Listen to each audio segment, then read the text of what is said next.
आपके साथ सोनिया चौहान। उत्तराखंड की खबरों में आप सभी का स्वागत है। रुक करते हैं खबरों की ओर।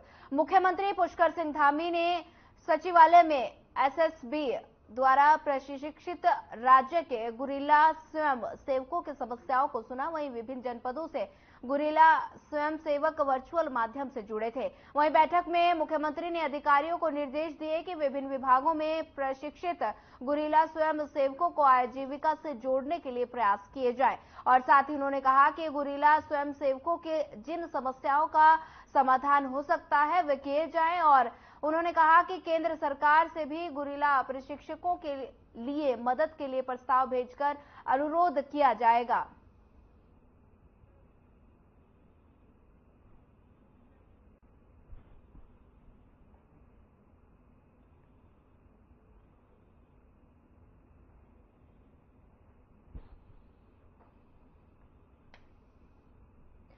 ऋषिकेश में नगर उद्योग व्यापार प्रतिनिधि मंडल के महामंत्री प्रतीक कालिया के नेतृत्व में व्यापारियों ने नगर आयुक्त से मुलाकात की और शहर की विभिन्न समस्याओं के समाधान को लेकर नगर उद्योग व्यापार प्रतिनिधि मंडल के महामंत्री से मुलाकात कर नगर आयुक्त को एक ज्ञापन भी सौंपा, जिसमें व्यापारियों ने बढ़ती ठंड के चलते शहर में जगह जगह अलाव और बेघरों के लिए रैन बसेरों की व्यवस्था करने की मांग की। और इसी के साथ नगर के मुख्य मार्ग में घूम रहे आवारा पशुओं को शिफ्ट करने और आस्था पथ पर लाइट की व्यवस्था करने के लिए भी कहा गया। वहीं मानसून के बाद त्रिवेणी घाट पर इकट्ठे हुए मलबे को हटाने और निगम के विभिन्न बाजारों में बने शौचालयों का रखरखाव एवं हर दिन साफ सफाई की व्यवस्था करने की मांग भी की गई।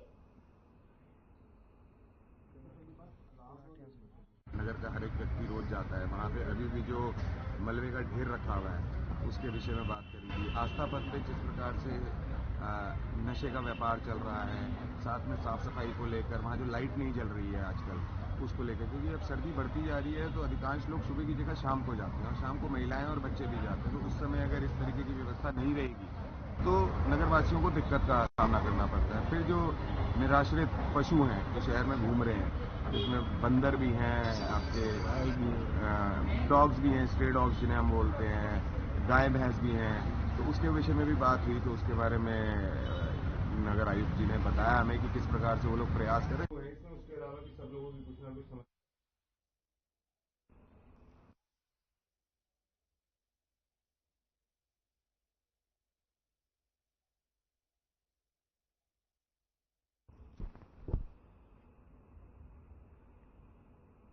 लोकसभा सामान्य निर्वाचन 2024 के अंतर्गत ईवीएम के माध्यम से 18 साल से अधिक मतदाता जागरूकता कार्यक्रम चलाया जा रहा है। और इसके अंतर्गत 63 विधानसभा काशीपुर में प्रत्येक मतदेय स्थल पर मतदाताओं की ईवीएम मशीन के द्वारा जागरूक करने के लिए अभियान चलाया जा रहा है। यह अभियान 12 दिसंबर से शुरू हुआ है और 27 जनवरी 2024 तक ये कार्यक्रम आगे जारी रहेगा। वहीं मास्टर ट्रेनर राजेश कुमार ने बताया कि सामान्य लोकसभा निर्वाचन 2024 के अंतर्गत आज ईवीएम प्रशिक्षण गुरु नानक इंटर कॉलेज और रामनगर रोड पर स्थित स्पोर्ट्स स्टेडियम के मैदान में दिया गया है। मैं सतीश कुमार और मास्टर ट्रेनर के पद पर तैनात हूँ। ये लोकसभा सामान्य निर्वाचन का 2024 का कार्यक्रम चल रहा है। इसमें क्या है, ये लोगों को जागरूक करना है ईवीएम और वीवीपैट के संबंध में।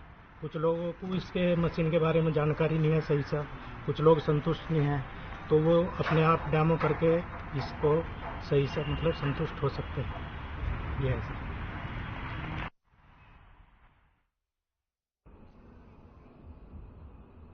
रुद्रपुर में प्रभु श्री राम मंदिर अयोध्या धाम से आए पूजित अक्षत विश्व हिंदू परिषद के पदाधिकारियों और कार्यकर्ताओं के साथ भाजपा आर्थिक प्रकोष्ठ के प्रदेश सह संयोजक भारत भूषण और सैकड़ों श्रद्धालुओं द्वारा पुष्प वर्षा जय घोषों के साथ जोरदार स्वागत किया गया। गल्ला मंडी से सभी कार्यकर्ता एवं धर्म प्रेमी जनता ने एकत्रित होकर शोभा यात्रा के रूप में पूजित अक्षत के साथ भ्रमण करते हुए नगर में नगर में भव्य शोभा यात्रा निकाली। ये भगत सिंह चौक, मैन बाजार, बाटा चौक से गांधी पार्क होते हुए संघ कार्यालय में पहुंचे।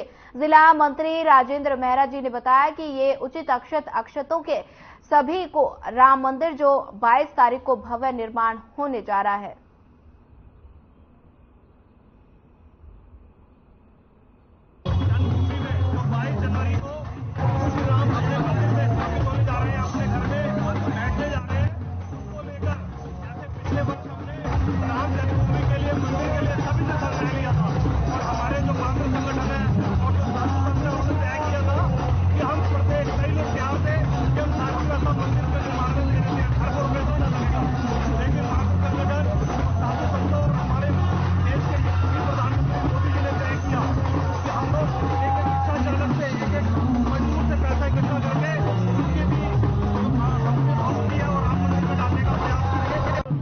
की सूचना पे ध्यान देंगे। भगत सिंह चौक से बाटा।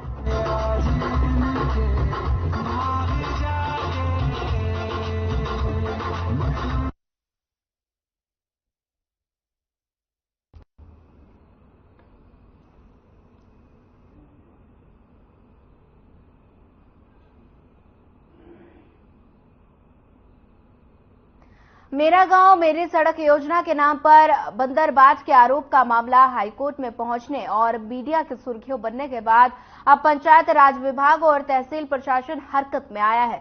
दरअसल कालसे विकासखंड के जिसऊ घराना ग्राम पंचायत इन दिनों सुर्खियों में है, जहां ग्राम प्रधान और विभागीय कर्मियों पर विभिन्न सरकारी योजनाओं के नाम पर आए सरकारी धन की बंदरबाज का आरोप लगा है और जिसके चलते एक और इसी गांव में बनाई गई मेरा गांव मेरी सड़क योजना का मामला हाईकोर्ट पहुंच चुका है।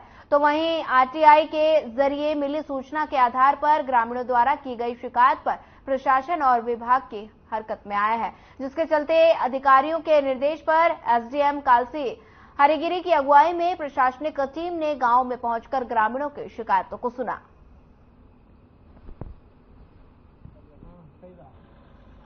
ये जिसऊ घिराना में एक शिकायत पहले से भी थी कुछ लोगों द्वारा कि उन्होंने कुछ योजनाओं का उल्लेख किया था, करीब 35-36 योजनाएं थी कि उसमें अनियमितताएं हैं।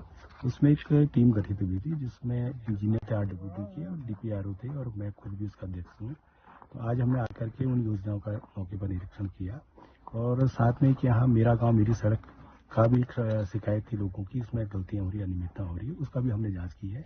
इन सभी योजनाओं में जो भी हमारा कंक्लूजन निकलेगा उच्च अधिकारियों को रिपोर्ट करेंगे। सर, कुछ खामी अभी निकली हैं? कुछ योजनाओं में कुछ खामियां नजर आई है, लेकिन उसका डिटेल, क्योंकि उसमें टेक्निकली उनका हमने मेजरमेंट भी किया है, तो डिटेल इंक्वायरी रिपोर्ट हम उच्च अधिकारियों को भेजेंगे। दोपहिया वाहन पर हेलमेट न पहनने की वजह से बढ़ रही सड़क दुर्घटनाओं को लेकर ट्रैफिक पुलिस चिंतित नजर आ रही है। एसपी देहात कमलेश उपाध्याय के निर्देश पर ट्रैफिक पुलिस ने लोगों को हेलमेट पहनने के लिए जागरूक करना शुरू कर दिया। जागरूकता फैलाने के लिए ट्रैफिक पुलिस ने सड़क पर देश में हेलमेट मैन के नाम से प्रसिद्ध राघवेंद्र कुमार को उतारा और हेलमेट मैन ने नटराज चौक और ऋषिकेश पब्लिक स्कूल में बच्ची और लोगों को उनके जीवन की महत्वता के बारे में जानकारी देकर जागरूक किया। लास्ट ईयर भी आए थे हेलमेट मैन, इस बार भी आए हैं। ये हमारे लोगों को जागरूक करने के लिए, लोगों को बताने के लिए कि हेड इंजरी कितना नुकसानदायक है, ट्रिपल राइडिंग हो गया, तो इस सबको बताने के लिए, ये जागरूक करने के लिए आए। इसके बाद एक प्रोग्राम हमारा स्कूल में है, स्कूल में लोगों को, जो नई जनरेशन है उनको बताएंगे कि हेड इंजरी है तो इसमें नुकसान बहुत अधिक है, तो हेलमेट भी वहीं पे वितरित किए जाएंगे।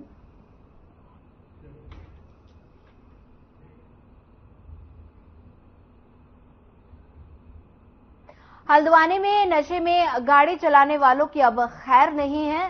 परिवहन विभाग नशे में वाहन चलाने वालों के खिलाफ अभियान चला रखा है, जिसके तहत 2 दिनों के अंदर की गई कार्रवाई में 18 ऐसे लोग पाए गए हैं जो नशे में गाड़ी दौड़ा रहे थे। वहीं पूरे मामले में परिवहन विभाग ने नशे में गाड़ी दौड़ाने वालों की गाड़ियों को सीज करते हुए उनके खिलाफ पुलिस ने मामला दर्ज कराया है। संभागीय परिवहन अधिकारी हल्द्वानी संदीप सैनी ने बताया कि नशे में वाहन चलाने के खिलाफ परिवहन विभाग ने अभियान चला रखा है, जिसके तहत 7 टीमें गठित की गई हैं। शाम 6 बजे से लेकर 11 बजे तक नशे में वाहन चलाने वालों के खिलाफ अभियान चलाकर चेकिंग की जा रही है, जिसके तहत 2 दिनों के भीतर 500 से अधिक वाहन चलाने वालों की एल्कोमीटर के माध्यम से चेकिंग की गई।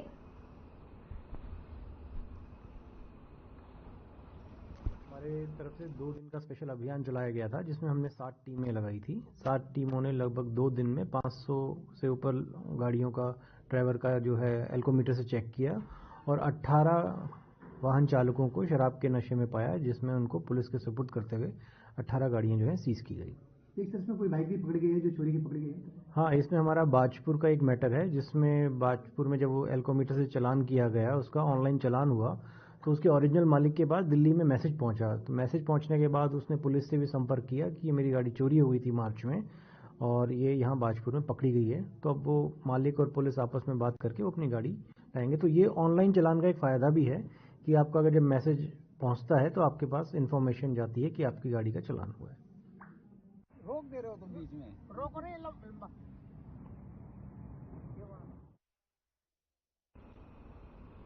अगली खबर पचवाधुंद क्षेत्र से है, जहां देर रात चोरों ने सेलाकुई बाजार में स्थित एक ज्वेलर्स की दुकान को निशाना बनाया और चोर दुकान के पीछे के दरवाजे के ताले तोड़कर दुकान में दाखिल हुए और उन्होंने दुकान में रखी मुख्य तिजोरी को तोड़कर फरार हो गए। वहीं अब घटना की सूचना मौके पर पहुंची पुलिस ने घटनास्थल का जायजा लिया और जल्द ही मामले का खुलासा करने की बात कही। बहरहाल मौके पर स्थानीय पुलिस के साथ ही फॉरेंसिक टीम भी मौजूद रही और जो दुकान और आसपास के लगे सीसीटीवी कैमरों को खंगालने में लगी है।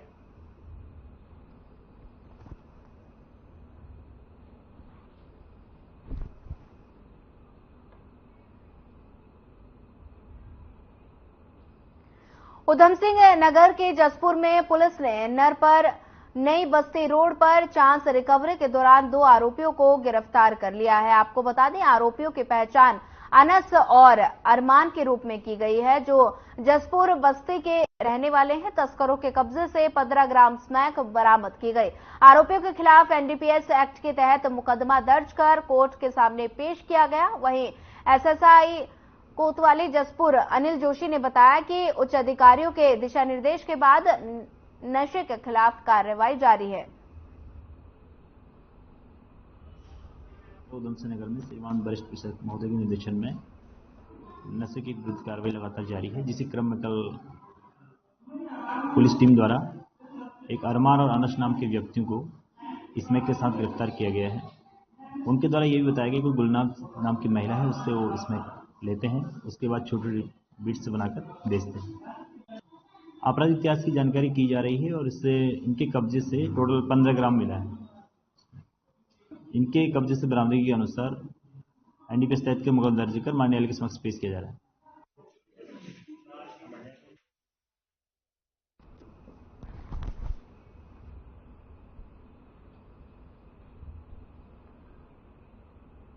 राम जन्मभूमि अयोध्या में उत्तराखंड का राज्य अतिथि गृह बनाया जाएगा। मुख्यमंत्री पुष्कर सिंह धामी ने कहा कि उत्तराखंड से बड़ी संख्या में भगवान राम के दर्शन के लिए अयोध्या जाते हैं और ऐसे में सरकार जल्द यहां पर अतिथि गृह बनाने जा रही है और इसके लिए यूपी सरकार से जमीन उपलब्ध कराने का अनुरोध किया गया। मिली जानकारी के मुताबिक अयोध्या में बनने वाले अतिथि गृह के लिए राज्य की टीम ने प्रस्तावित जगह का निरीक्षण कर लिया। इसके साइट प्लान को मुख्यमंत्री पुष्कर सिंह धामी ने स्वीकृति प्रदान की और इस भवन के लिए राज्य सरकार ने उत्तर प्रदेश से 4000 वर्ग मीटर भूमि देने का अनुरोध किया। श्री राम जन्मभूमि में राम मंदिर का जल्द ही विधिवत उद्घाटन होने जा रहा है। यहां पर जाने वाले प्रदेशवासियों के लिए प्रदेश सरकार ने राज्य अतिथि गृह बनाने का निर्णय लिया। वहीं राज्य अतिथि गृह के लिए प्रस्तावित भूमि श्री राम मंदिर से लगभग 6.5 किलोमीटर की दूरी पर है और प्रदेश के अधिकारियों की एक टीम ने इस जगह का भ्रमण भी किया।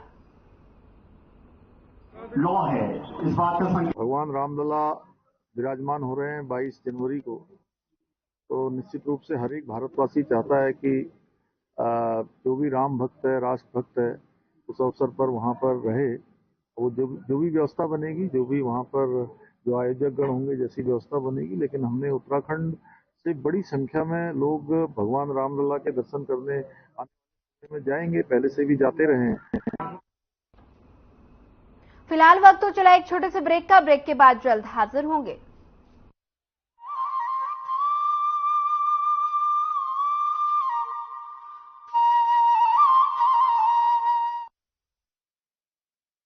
जैसे जैसे उत्तराखंड में नए अवसर बन रहे हैं, वैसे वैसे अनेक साथी गांव लौटने लगे। डबल इंजन सरकार का प्रयास है कि गांव वापसी का ये काम तेजी से हो। प्रधानमंत्री नरेंद्र मोदी के मार्गदर्शन और मुख्यमंत्री पुष्कर सिंह धामी के कुशल नेतृत्व में ग्राम्य विकास की महत्वपूर्ण योजनाएं नए आयाम तय कर रही हैं। दीनदयाल उपाध्याय ग्रामीण कौशल योजना के तहत नजदीकी ब्लॉक में गरीब परिवार के युवकों को निःशुल्क कौशल प्रशिक्षण देकर नियमित मासिक आय वाले रोजगार और स्वरोजगार के अवसर उपलब्ध कराए जा रहे हैं। दीनदयाल उपाध्याय कौशल्य विकास योजना के तहत हमारे ब्लॉक तथा हमारे आसपास के रिमोट एरिया के युवक और युवतियों को जो कि जरूरतमंद है, उनको रोजगार के अवसर उपलब्ध हो रहे हैं। श्यामा प्रसाद मुखर्जी रूरबन मिशन के तहत उत्तराखंड राज्य को 3 चरणों और 6 क्लस्टर में चयनित किया गया है। योजना के अंतर्गत विभिन्न घटकों जैसे सड़क, कृषि विकास, आजीविका संवर्धन, स्ट्रीट लाइट और शिक्षा में कार्य किया जा रहा है। माननीय प्रधानमंत्री जी का जो सपना है कि उत्तराखंड का युवा पलायन ना करे और गांव का युवा गांव में ही स्वरोजगार करे, अपना रोजगार करे, और उसके लिए हम लोग काम कर रहे हैं, चाहे मत्स्य पालन का हो या मशरूम का हो या फिर मनरेगा योजना को लेकर हो। और काफी मात्रा में युवा आज उस पर काम कर रहा है, जिससे जो है पलायन पर खासकर रोक लगी है। महात्मा गांधी राष्ट्रीय ग्रामीण रोजगार गारंटी योजना के तहत 200 लाख मानव दिवस सृजन के सापेक्ष 90% मानव दिवस सृजित किए जा चुके हैं। प्रधानमंत्री आवास योजना के तहत ग्रामीण योजना के अंतर्गत सभी बेघर, कच्चे और टूटे हुए मकान वाले परिवारों को वर्ष 2024 तक बुनियादी सुविधाओं के साथ पक्का आवास उपलब्ध कराने का लक्ष्य रखा गया है। प्रदेश के अंतिम छोर तक बह रही है विकास की बयार, उन्नति का संकल्प निभा रही है डबल इंजन की सरकार।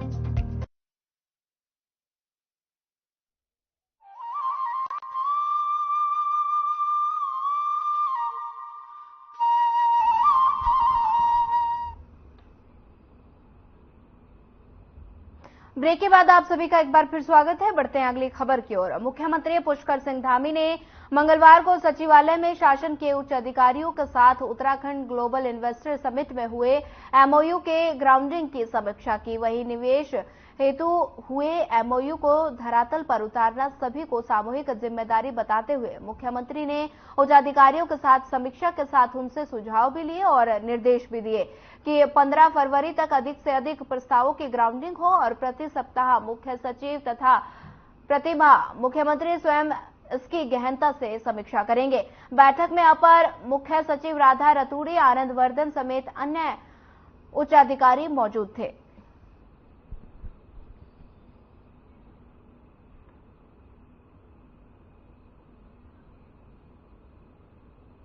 मुख्यमंत्री पुष्कर सिंह धामी ने मंगलवार को सचिवालय परिसर में गढ़वाल मंडल विकास निगम द्वारा स्थापित कैंटीन का शुभारंभ किया। इस अवसर पर मुख्यमंत्री ने GMVN द्वारा प्रकाशित कॉफी टेबल बुक दी होली गंगा का भी विमोचन किया। मुख्यमंत्री ने कहा कि सचिवालय परिसर में GMVN के कैंटीन खुलने से सचिवालय कार्मिकों के साथ प्रदेश के विभिन्न क्षेत्रों से सचिवालय आने वाले आगंतुकों को भी जलपान और भोजन आदि की अच्छी सुविधा उपलब्ध होगी। और मुख्यमंत्री ने GMVN को कैंटीन के माध्यम से लोगों को बेहतर सुविधाएं उपलब्ध कराने के निर्देश दिए।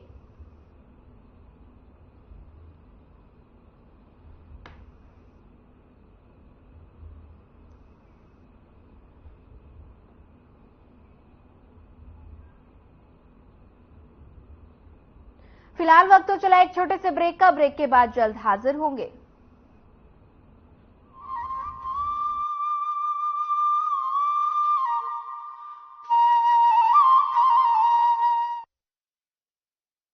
जैसे जैसे उत्तराखंड में नए अवसर बन रहे हैं, वैसे वैसे अनेक साथी गांव लौटने लगे। डबल इंजन सरकार का प्रयास है कि गांव वापसी का ये काम तेजी से हो। प्रधानमंत्री नरेंद्र मोदी के मार्गदर्शन और मुख्यमंत्री पुष्कर सिंह धामी के कुशल नेतृत्व में ग्राम्य विकास की महत्वपूर्ण योजनाएं नए आयाम तय कर रही हैं। दीनदयाल उपाध्याय ग्रामीण कौशल योजना के तहत नजदीकी ब्लॉक में गरीब परिवार के युवकों को निशुल्क कौशल प्रशिक्षण देकर नियमित मासिक आय वाले रोजगार और स्वरोजगार के अवसर उपलब्ध कराए जा रहे हैं। दीनदयाल उपाध्याय कौशल्य विकास योजना के तहत हमारे ब्लॉक तथा हमारे आसपास के रिमोट एरिया के युवक और युवतियों को जो कि जरूरतमंद है उनको रोजगार के अवसर उपलब्ध हो रहे हैं। श्यामा प्रसाद मुखर्जी रूरबन मिशन के तहत उत्तराखंड राज्य को 3 चरणों और 6 क्लस्टर में चयनित किया गया है। योजना के अंतर्गत विभिन्न घटकों जैसे सड़क, कृषि विकास, आजीविका संवर्धन, स्ट्रीट लाइट और शिक्षा में कार्य किया जा रहा है। माननीय प्रधानमंत्री जी का जो सपना है कि उत्तराखंड का युवा पलायन ना करे और गांव का युवा गांव में ही स्वरोजगार करे, अपना रोजगार करे, और उसके लिए हम लोग काम कर रहे हैं, चाहे मत्स्य पालन का हो या मशरूम का हो या फिर मनरेगा योजना को लेकर हो, और काफी मात्रा में युवा आज उस पर काम कर रहा है, जिससे जो है पलायन पर खासकर रोक लगी है। महात्मा गांधी राष्ट्रीय ग्रामीण रोजगार गारंटी योजना के तहत 200 लाख मानव दिवस सृजन के सापेक्ष 90% मानव दिवस सृजित किए जा चुके हैं। प्रधानमंत्री आवास योजना के तहत ग्रामीण योजना के अंतर्गत सभी बेघर, कच्चे और टूटे हुए मकान वाले परिवारों को वर्ष 2024 तक बुनियादी सुविधाओं के साथ पक्का आवास उपलब्ध कराने का लक्ष्य रखा गया है। प्रदेश के अंतिम छोर तक बह रही है विकास की बयार, उन्नति का संकल्प निभा रही है डबल इंजन की सरकार।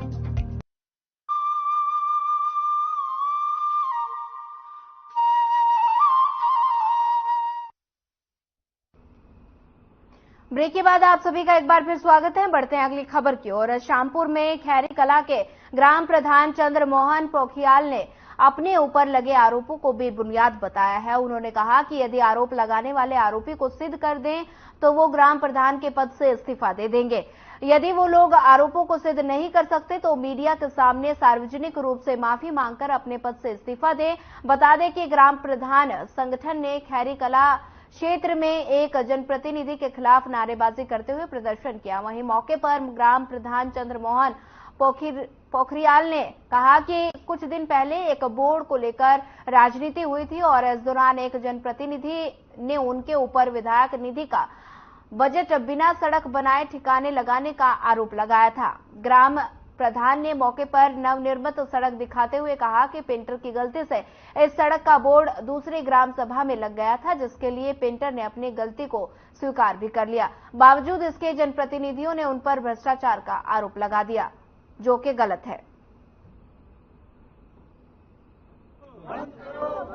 इस तरह का रूमर उड़ाया जा रहा है, इस तरह की खबर चल रही है कि जो है विधायक निधि से स्वीकृत खैरी कला की सड़क जो है बनी नहीं है और उसका बजट जो है ठिकाने लगाया गया, जबकि आपके सामने इस बात का प्रत्यक्ष प्रमाण है। ये वो बोर्ड है और ये वो सड़क है जो बन करके तैयार है। ऐसा कहीं ना हुआ था और वो किसी मतलब पेंटर की गलती थी, उसमें मेरा कोई व्यक्तिगत दोष नहीं है, ना मेरा कोई दोष है, ना हमारी पार्टी का दोष है। और मैं उस बोर्ड को अपनी सुधार करना चाहता था। मैंने तुरंत जैसे मुझे पता चला कि बोर्ड मेरे से गलत पोत दिया, मैंने उसको तुरंत पोत दिया और वो सूख नहीं पाया। मैं अगले दिन को करने जा रहा था, मेरा एक्सीडेंट हो गया, फिर अगले दिन को मैं कर नहीं पाया। इसी बीच में उन्होंने इशू बना दिया। मैं फिर अगले दिन गया था काम करने, तो उन लोगों ने मुझे मना कर दिया था कि इस बोर्ड को मत करना या आपके ऊपर ये आरोप लगा देंगे। ये तो सत्य है कि प्रधान की क्या ये मान्य मुझे लगता है कि मान्य विधानसभा हमारे जो मंत्री जी हैं उनसे व्यक्तिगत उस उद्देश्य के कारण जो है प्रधान को बीच में लपेटा जा रहा है। और ये आप भी जानते हैं कि अगर खैरी कला का प्रधान है तो अगर उसे गबन करना भी होगा 1%, पहले से संभव नहीं है। आजकल मोदी ने जियो टैग कर दिया। फिलहाल इस बुलेटिन में इतना ही। ज्यादा खबरों के लिए बने रहिए हमारे साथ। नमस्कार।